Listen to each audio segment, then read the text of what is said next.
The most obsolete idea is go to school, get a job, work hard, save money, get out of debt, and invest for the long term in the stock market. See, why would you save money when they're printing trillions of dollars? The gap between the 1% and 99% is massive. You see, it's not just money. You have to step back and look at the bigger picture. So what do you do? In every one of us is a poor person. There's still a poor person inside me. There's also a middle class person, and the middle class persons want security. They want that steady paycheck. And there's a rich person. And they're all inside of us, except that it's not taught. You're taught to go to school, get a job, and get a paycheck. You're not taught to how to get rich. If you read Rich Dad, Poor Dad, my rich dad refused to pay me. He said the paycheck was one of the most damaging things you could take in your life. He says the moment you take a paycheck, you're an employee, and that's the mindset.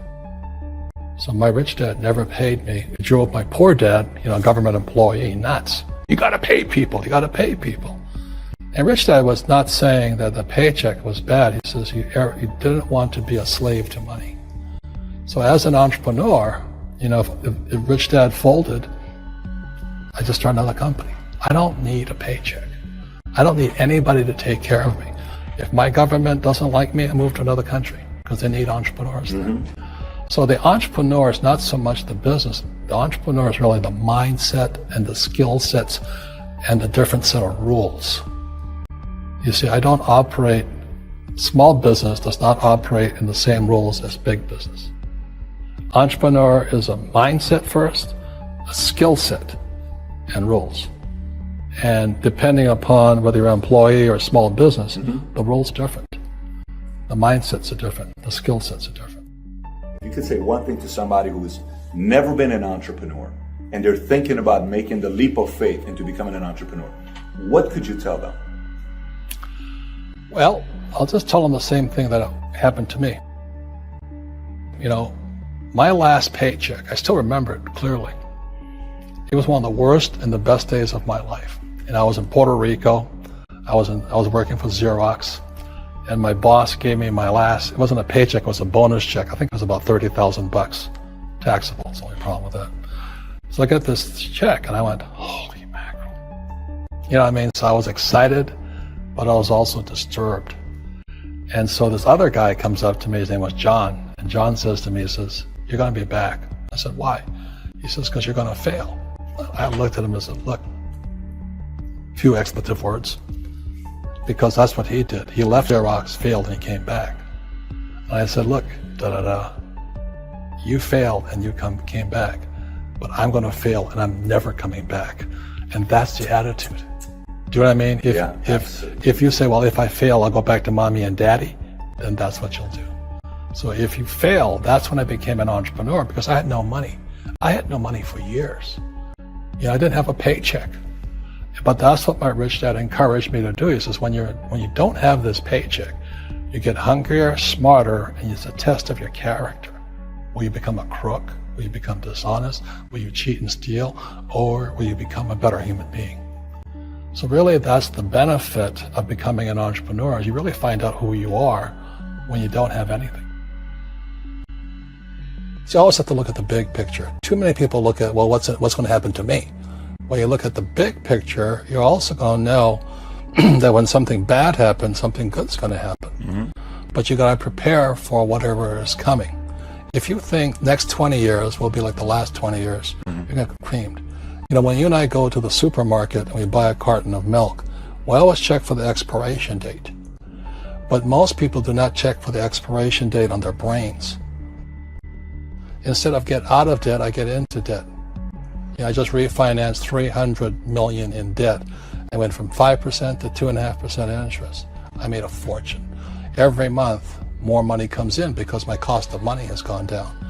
So while some financial experts are saying get out of debt, I'm saying learn how to use debt. So when I came back from in Vietnam in January of '73, the first thing my rich dad said to me was go to school to learn how to invest in real estate. It wasn't real estate, it was how to use debt and taxes. Debt and taxes make the rich richer. Debt and taxes make the poor, the middle class, poor. All the rich guys who are doctors and lawyers or, those guys, they're getting creamed. And they don't know why. Doctors are getting creamed. Oh, yeah, they're making more money, but the take home is less. Sure. My doctor just yelled at me. He was happy. He says, "Oh, guess what? I finally made $1 million." And I said, "Yeah, this was just 3 weeks ago." And so I said, "Yeah, well, how much you pay in tax?" He says, $750,000 in taxes. So his net was about $400,000. That's not bad. But when I make $1 million, I keep $1 million. And the reason is because I don't make it by working for money. See, if you work for money, you're taxed. So that's why lesson number 1 in Rich Dad, Poor Dad is the rich don't work for money. What we do instead is we create businesses as entrepreneurs. We acquire real estate. I don't invest in the stock market. Okay? So the reason is because as entrepreneurs, I have more control over my income, how much I make, and how much I pay in taxes. And because I'm an entrepreneur as well as an investor in real estate, I pay 0 tax. So every time I make, let's say, $1 million as an entrepreneur, I immediately invested in real estate and have a 4-to-1 step up. So I put $1 million in real estate, I get $4 million from the bank. That's why I love banks. But the banks are screwing everybody else. Terrible. But it's good for me. That's why you say when you print, it's good for you, but when you print, it's bad for people that work for money. Because when you print, savers get creamed and people who work for money get creamed. When they print, debtors get rich. You see, debt and taxes make the rich richer, and debt and taxes make the poor middle class poorer. When we have obsolete ideas, we get obsolete results. So what's happening for most people, the idea of going to school, getting a job, working hard, saving money, getting out of debt, buying your house because it's an asset, investing for the long term, is obsolete. The world has changed. The world changed in 1971 when President Nixon took us off the gold standard and money became debt. What if we get rid of school? Then what would happen? Would it be better if we had no educational system at all?